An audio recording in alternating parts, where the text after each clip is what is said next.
الحمدللہ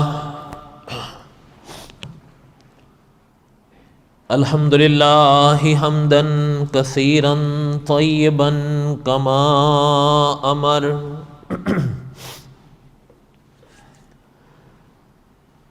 ونشہد ان لا الہ الا اللہ وحدہ لا شریک لہ ونشہد ان سیدنا وسندنا ومولانا محمدا عبدہ ورسولہ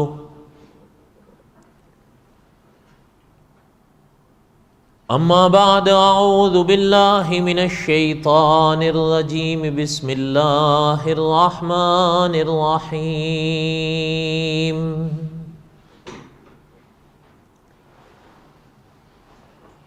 الف لام را تلک آیات الکتاب المبین اِنَّا أَنزَلْنَاهُ قُرْآنًا عَرَبِيًّا لَعَلَّكُمْ تَعْقِلُونَ نَحْنُ نَقُصُّ عَلَيْكَ أَحْسَنَ الْقَصَصِ بِمَا أَوْحَيْنَا إِلَيْكَ هَذَا الْقُرْآنَ وَإِن كُنتَ مِن قَبْلِهِ لَمِنَ الْغَافِلِينَ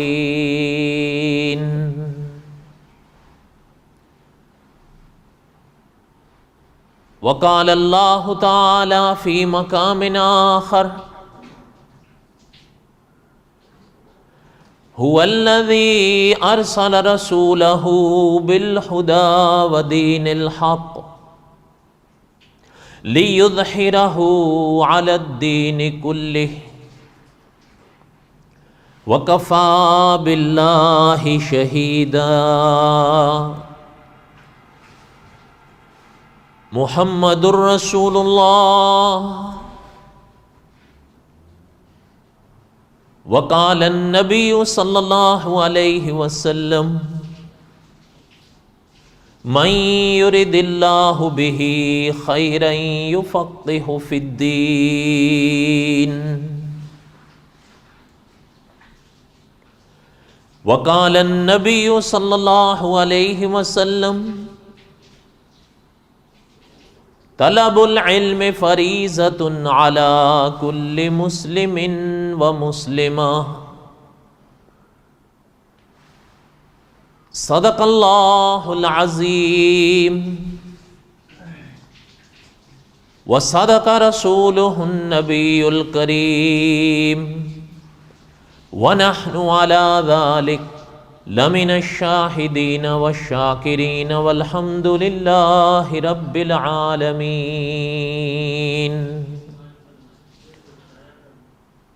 اللہم صلی علی محمد وعلی آل محمد کما صلیت علی ابراہیم وعلی آل ابراہیم انک حمید مجید اللہم بارک علی محمد وعلی آل محمد کما بارکت علی ابراہیم وعلی آل ابراہیم انک حمید مجید یا ربی صلی وسلم دائما ابدا علی حبیبک خیر الخلق کلہم هو الحبیب الذی ترجا شفاعتہ لکل حول من الاحوال مقتحم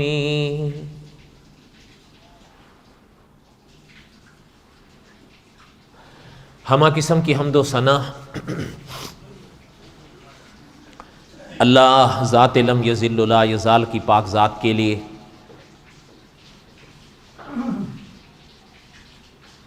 صدق دل سے لاتعداد مرتبہ درود و سلام امام الانبیاء حضرت محمد الرسول اللہ صلی اللہ علیہ وسلم کی پاک ذات کے لیے،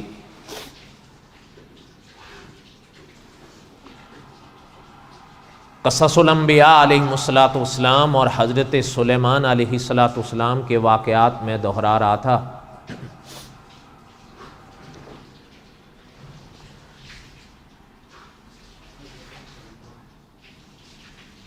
حضرت سلیمان علیہ الصلوۃ والسلام کے واقعات میں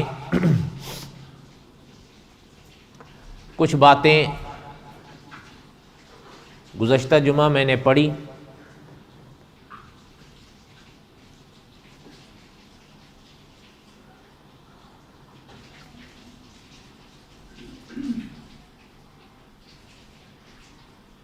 اس کے بعد مولانا عبد الرحمن صاحب رحمۃ اللہ علیہ نے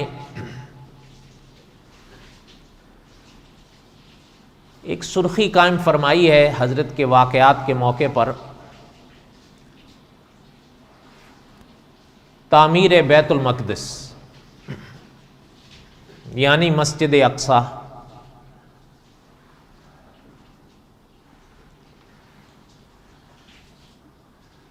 لیکن مسجد اقصی پر انشاءاللہ یہ باب اور یہ سبق اللہ تعالیٰ نے زندگی دی تو میں بالکل آخر میں پڑھوں گا۔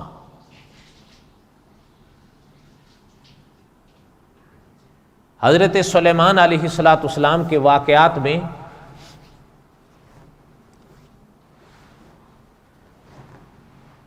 یہ بڑا تفصیلی عنوان ہے اور اس کو انشاءاللہ ہم آخر میں دہرائیں گے۔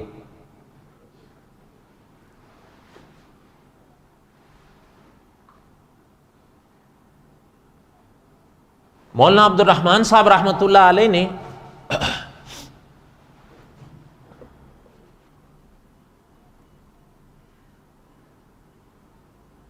اس کے بعد سرخی قائم فرمائی تسخیر ہوا کی۔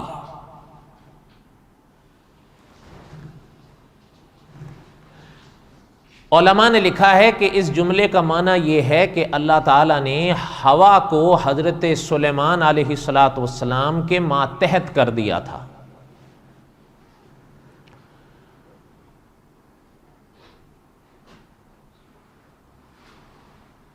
اور ہوا حضرت سلیمان علیہ الصلوۃ والسلام کے حکم کو مانتی تھی۔ یہ حکم اللہ نے ہوا کو دیا، ان باتوں کے تذکرے قرآن مقدس میں ہیں۔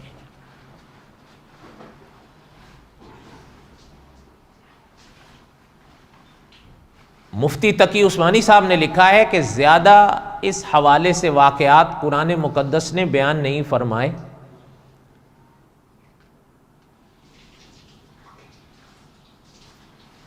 اور اگر اس حوالے سے کچھ واقعات ہیں بھی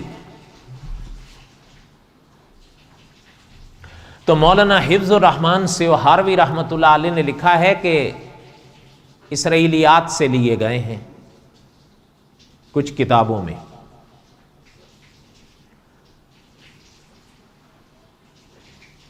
ہاں یہ قرآن مقدس میں ضرور ہے کہ ہوا کو اللہ تعالیٰ نے حضرت سلیمان کے ماتحت کیا۔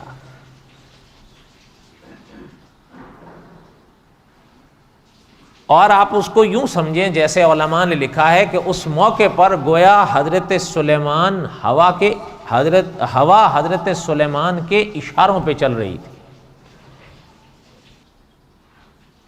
وہ معجزہ حضرت داؤد کا تھا، وَأَلَنَّا لَهُ الْحَدِيدَ، ہوا کا معجزہ حضرت سلیمان کا تھا۔ یعنی ایک تو یہ ہے نا کہ کتابوں میں جو لکھا گیا وہ تو اپنی جگہ ہے، کچھ حالات یا کچھ تفصیلات ظاہر اسرائیلیات سے لیے گئے، لیکن اس میں کوئی شک نہیں کہ قرآن مقدس میں اللہ تعالیٰ نے اس بات کو ضرور بیان فرمایا ہے کہ ہم نے ہوا کو حضرت سلیمان کے ماتحت کیا تھا۔ اور پھر یہ بات بھی ہے کہ اللہ ذوالجلال والاکرام نے قرآن مقدس میں ایک مقام پر نہیں کئی مقامات پر اس بات کو بیان فرمایا۔ مثلا ایک جگہ اللہ تعالیٰ نے فرمایا فَسَخَّرْنَا لَهُ الرِّيحَ تَجْرِي بِأَمْرِهِ، یعنی اب یہاں پر اللہ اس بات کو بیان فرما رہے ہیں رخاءً حیث اصاب، یعنی ہوا حضرت سلیمان کے ماتحت ہوئی اور اس طرح ہوئی کہ جہاں چاہتے تھے وہ ہوا حضرت سلیمان کو پہنچاتی تھی۔ مفتی تقی عثمانی صاحب یا دوسرے حضرات نے لکھا ہے محترم تخت پر بیٹھتے تھے اور اس کے بعد جہاں جانے کا ارادہ ہوتا تھا ہوا کو حکم دیتے تھے، ہوا لے کے جاتی تھی۔ یہ تو صاف اللہ ذو الجلال والاکرام یہاں پر یعنی اس کو تو خود بیان فرما رہے ہیں قرآن پاک میں، فَسَخَّرْنَا لَهُ الرِّيحَ، آپ بھی جانتے ہیں ریح ہوا کو کہتے ہیں، تَجْرِي بِأَمْرِهِ رُخَاءً حَيْثُ أَصَابَ، جہاں جانا چاہتے تھے ہوا لے جاتی۔ ایک بات، اب دوسری بات آئیں، یہ تو سمجھ میں آ گئی کہ ہوا حضرت سلیمان کے ماتحت ہوئی اور محترم جہاں جانا چاہتے تھے ہوا لے جاتی تھی۔ اب دوسرا سوال انسان کے ذہن میں آتا ہے کہ آیا حضرت سلیمان علیہ السلام جہاں جانا چاہتے تھے ہوا کتنی دیر میں پہنچاتی تھی؟ بعض تفاسیر میں لکھا گیا ہے کہ حضرت سلیمان علیہ السلام شام سے یمن جانا چاہتے تھے، تو اب ذہن میں سوال آیا ابھی کتنی دیر میں جاتے تھے؟ یہ تو سمجھ میں آ گیا، یہ تو اللہ تعالیٰ نے بیان فرما دیا کہ ہم نے ہوا کو حضرت سلیمان کے ماتحت کیا۔ اب جاتے کتنی دیر میں تھے؟ اللہ ذو الجلال والاکرام نے دوسرے مقام پر اس کو پھر بیان فرمایا، وَلِسُلَيْمَانَ الرِّيحَ غُدُوُّهَا شَهْرٌ وَرَوَاحُهَا شَهْرٌ،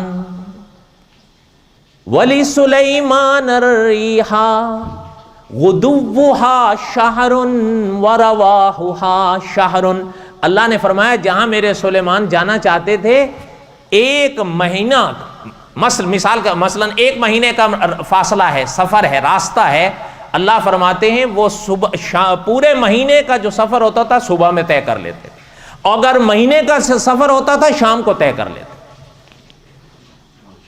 وَلِسُلَيْمَانَ الرِّيحَ غُدُوُّهَا شَهْرٌ وَرَوَاحُهَا شَهْرٌ، صبح کو مہینے کا سفر، شام کو مہینے کا سفر۔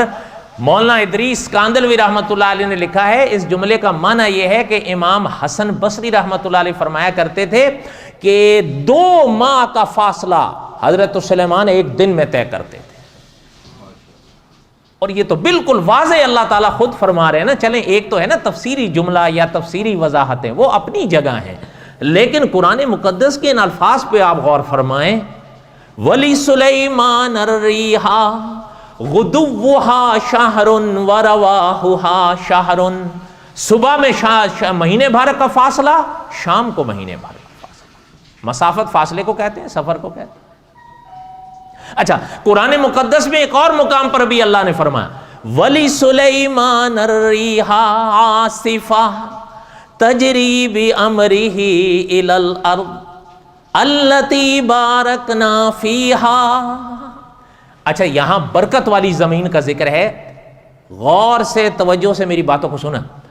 یہاں اللہ تعالیٰ ایک ایسی زمین کا ذکر فرما رہے ہیں جہاں اللہ فرماتے ہیں کہ اللہ نے برکت رکھی ہے۔ مفتی تقی عثمانی صاحب نے لکھا ہے قرآن مقدس میں جہاں بھی برکت والی زمین کا تذکرے آئیں اس سے مراد فلسطین کی زمین ہوتی ہے، اور یہ آپ بھی جانتے ہیں حضرت سلیمان کا بسیرا ادھر ہی تھا۔ وہ آج بھی حضرت سلیمان علیہ السلام کے مزار پاک کو ڈھونڈ رہے ہیں، بس وہ عجیب سے ہی لوگ ہیں وہ خیر اللہ نے اگر موقع دیا تو میں اس جملے کی وضاحت آگے کہیں کروں گا، آج تو نہیں ہوگی۔ کہنے کا مقصد یہ ہے کہ حضرت سلیمان کا بسیرا وہیں تھا، یہ مسجد جو حضرت نے تعمیر فرمائی یہ مسجد وہیں ہے، حضرت کا پایا تخت بھی وہیں تھا، اور جسے یعنی وہ آج بھی ہمارے ہاں تو جو ہے نا مسجد اقصیٰ، بیت المقدس، یہ بڑے مشہور الفاظ ہیں، وہ جنہیں کتابوں میں یا اپنی زبانوں میں تعمیرات سلیمانی یا ہیکل سلیمانی سے آج بھی یاد کرتے ہیں۔ یعنی اب دیکھیں صدیاں گزر گئی ہیں، لیکن علماء نے لکھا ہے کہ اللہ تعالیٰ نے جو حضرت سلیمان کو شان بخشی ہے، یہ دیکھیں امتیازی معجزہ ہے محترم کا، کہ ہوا اور اللہ تعالیٰ کی شان ہے کہ اللہ جو فرما رہے ہیں کہ برکت والی زمین، اس موقع پر اللہ نے کیا فرمایا ولی سلیمان الریح عاصفہ تجری بامرہ الی الارض التی بارکنا فیہا. اللہ نے فرمایا ہم نے ہوا کو سلیمان کے ماتحت کیا. اچھا اس موقع پر علماء نے لکھا ہے، دیکھیں ہوا کی عام طور پر اقسام تو کئی ہیں، لیکن آپ اور ہم اس کے جو جھونکے محسوس کرتے ہیں ہمیں دو طرح کی کیفیتیں محسوس ہوتی ہیں. یا تو ہوا کا زور محسوس ہوتا ہے اور کبھی ہوا کا ہلکا پن محسوس ہوتا ہے کہ ہوا آہستہ چل رہی ہے، ہوا تیز چل رہی ہے.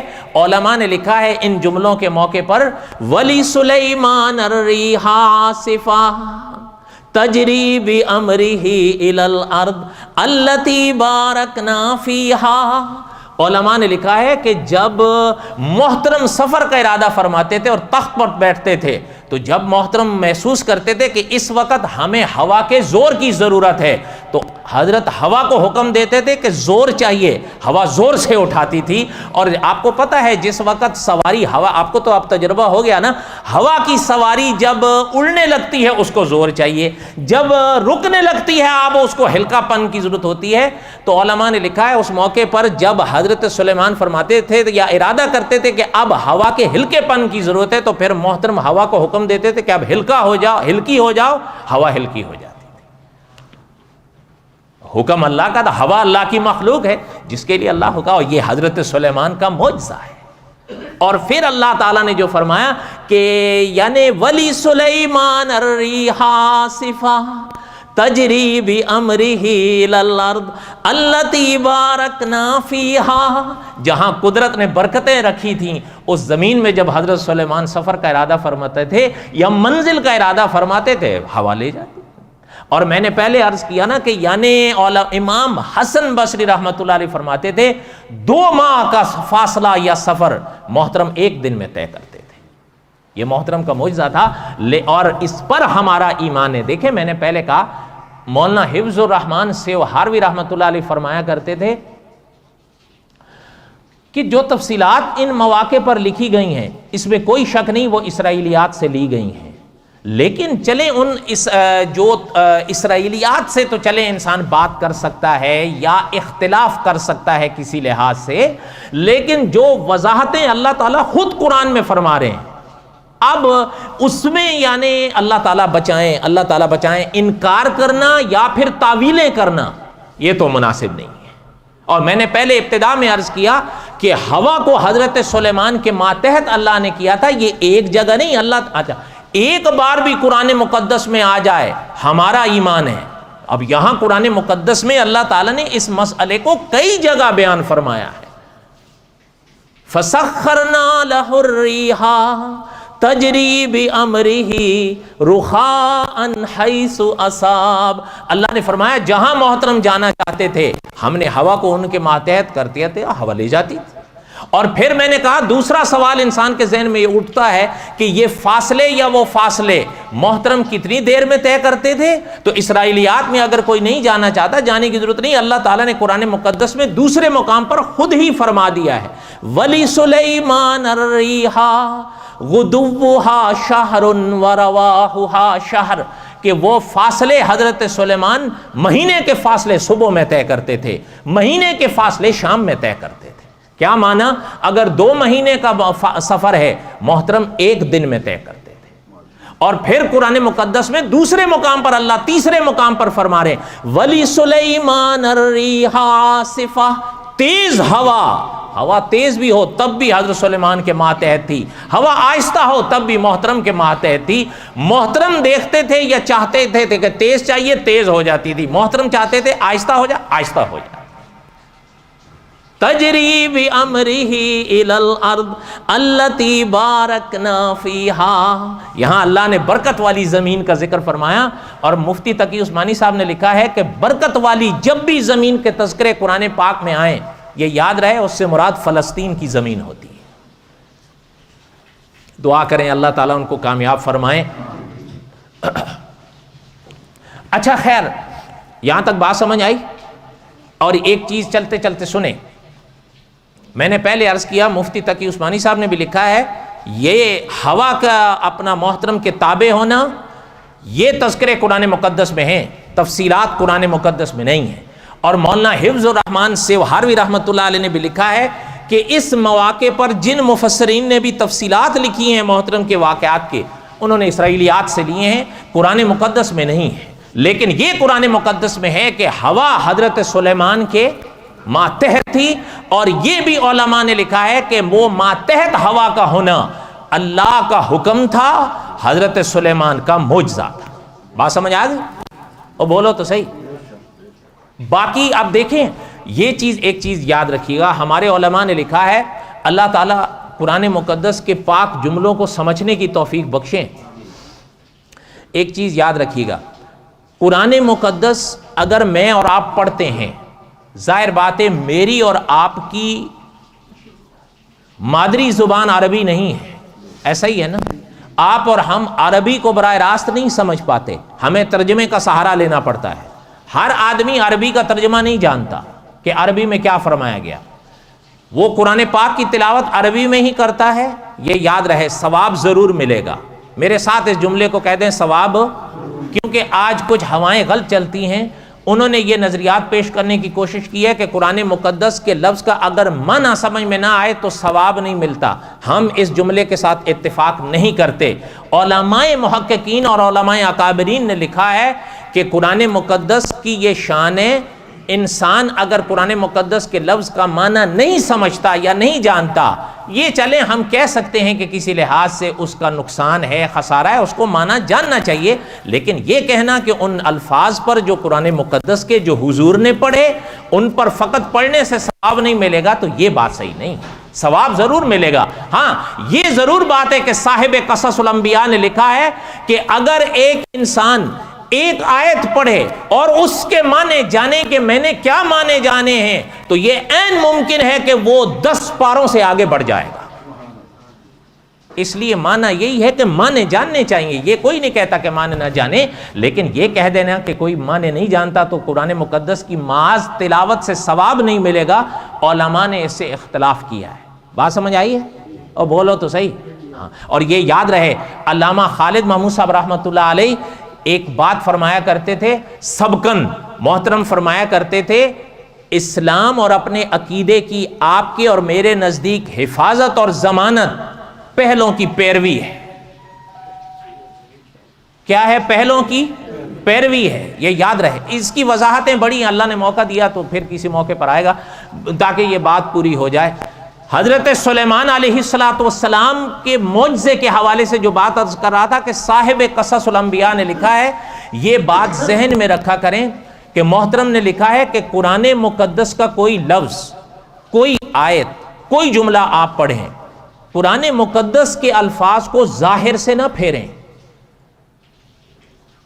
مثلا قرآن مقدس کے ایک الفاظ یا لفظ کے سامنے ظاہری معنی آ رہے ہیں، اس کو ظاہر سے نہ پھیریں. کیا معنی؟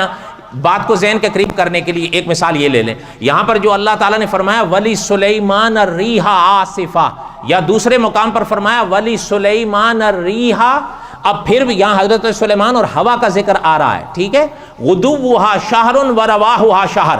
تیسرے مقام پر فرمایا فسخرنا لہ الریح تجری بامرہ رخاء حیث اصاب.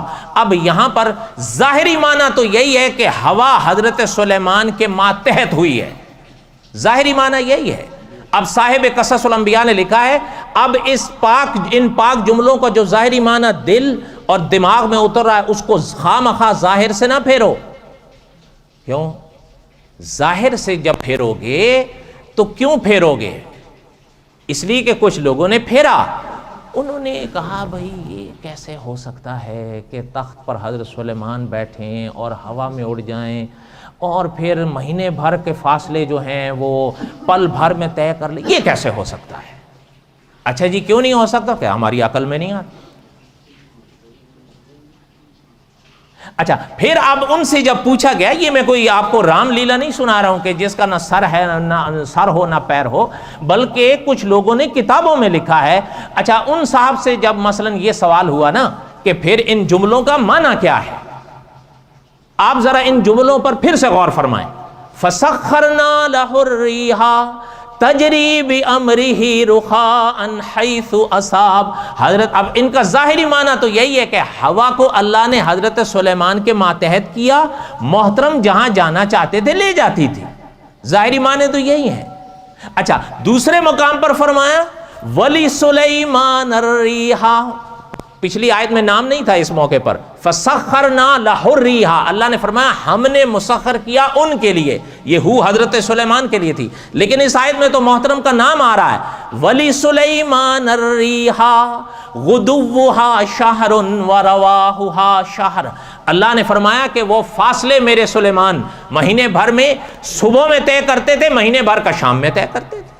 اچھا اور تیسرے مقام پر پھر اللہ نے فرمایا ولی سلیمان الریح عاصفہ، یہاں زوردار ہوا کا اللہ نے تذکرہ فرمایا ہے.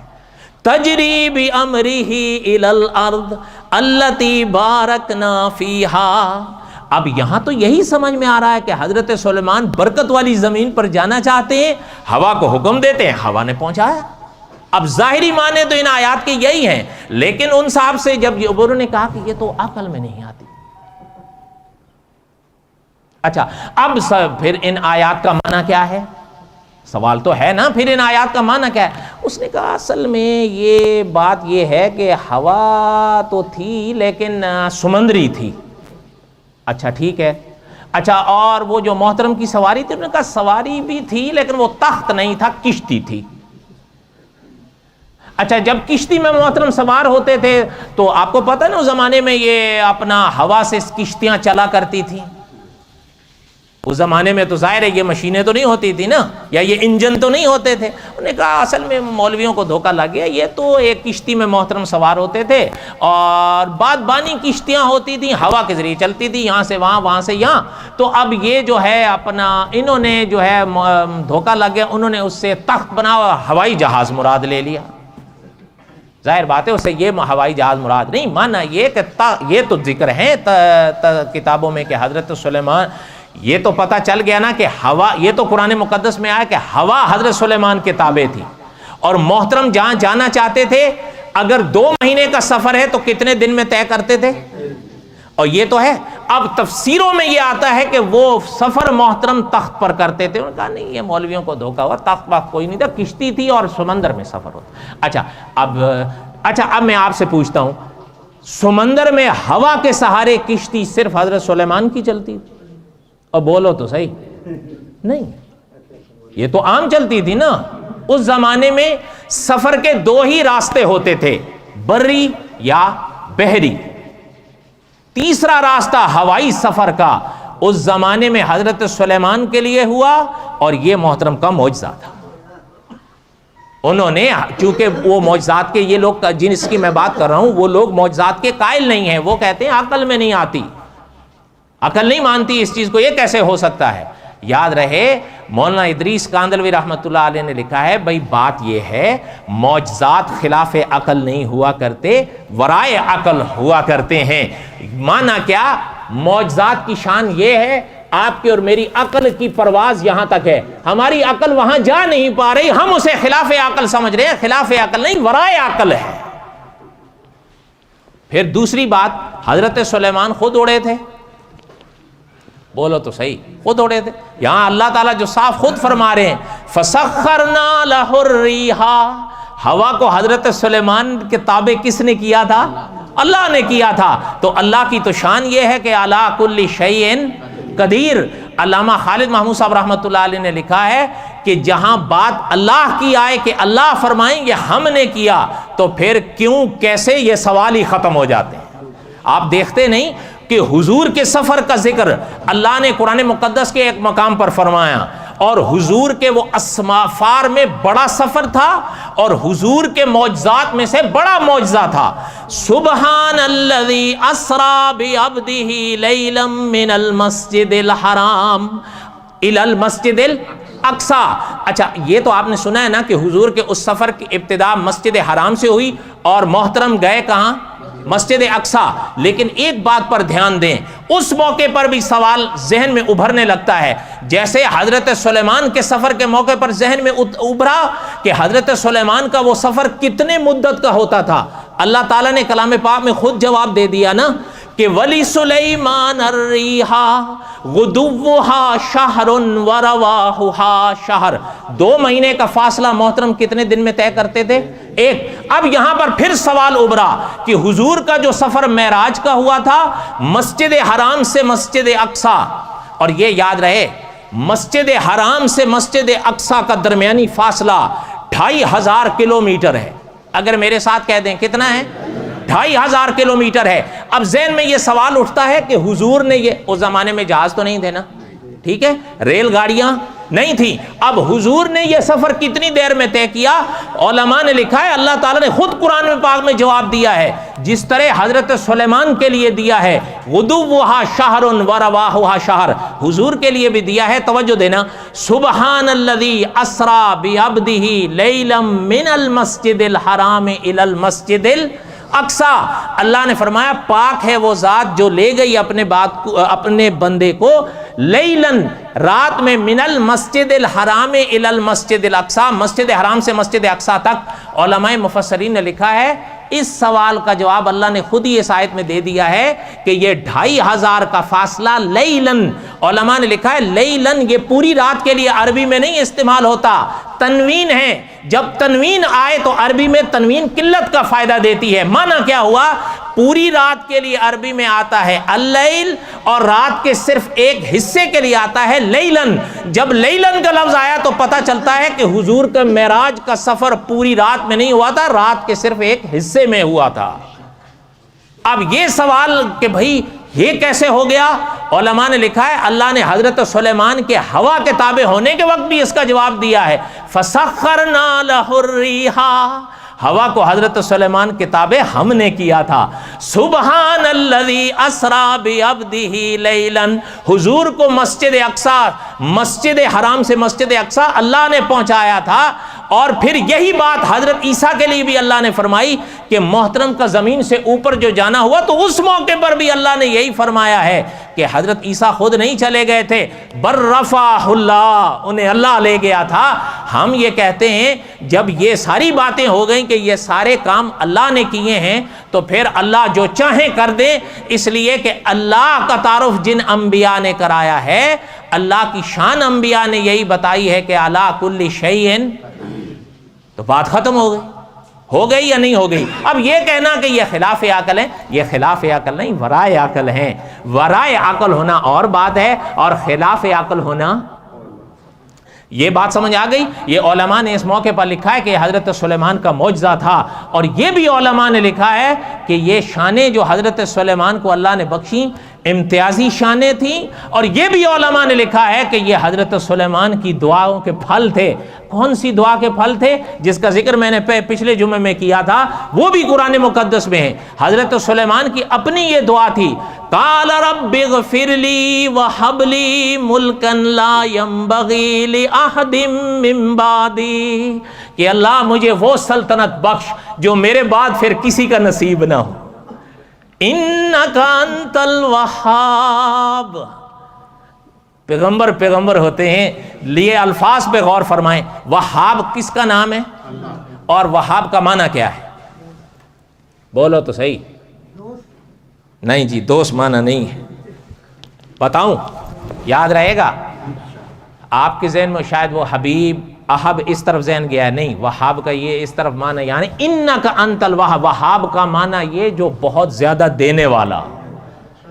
رب اغفر لی وہب لی ملکا لا ینبغی لأحد من بعدی، محترم سلطنت مانگ رہے تھے نا، تو محترم یہ راز خوب جانتے تھے کہ سلطنت دینے والی وہی ذات ہے، اس کو منظور نہ ہو تو کوئی کسی کو سلطنت نہیں ملے گی۔ انک انت الوہاب، بے شک وہاب کون ہے؟ اچھا ایک آخری بات بھی سن لیں، شان ہے حضرت سلیمان کی، لیکن توجہ دیجیے گا، بات سمجھ نہیں آئے گی۔ محترم یہاں لفظ لائے ہیں انکا، پھر آگے لفظ لائے ہیں انتا، کا اور انتا میں درمیان میں کوئی نہ لفظ لائے ہیں نہ حرف لائے ہیں۔ انتا کا معنی ہوتا ہے، علماء نے لکھا ہے تو، اگر میرے ساتھ کہہ دیں تو، انکا بے شک تو، انتا تو یہ کیا بات ہو گئی؟ یہ تو علماء نے لکھا ہے حضرت سلیمان یہ راز خوب جانتے تھے، انکا انت الوہاب. محترم علماء نے لکھا ہے کہ عربی کا یہ قاعدہ ہے، انداز تخاطب میں جب تکرار آئے تو کلام میں حصر کی لذت پیدا ہو جاتی ہے، اور کلام میں جب حصر کی لذت پیدا ہو تو اردو میں جب ہم ان عبارتوں کا ترجمہ کریں گے تو یہی کریں گے، انکا انتا، بے شک تو ہی تو ہے. بات سمجھ آ گئی؟ اور بولو تو صحیح. چلیں حصر کی لذت یا انداز تخاطب آپ نہیں سمجھیں گے نا، اردو کا معنی تو سمجھ جائیں گے، انکا انت الوہاب، بے شک تو ہی تو ہے. کون؟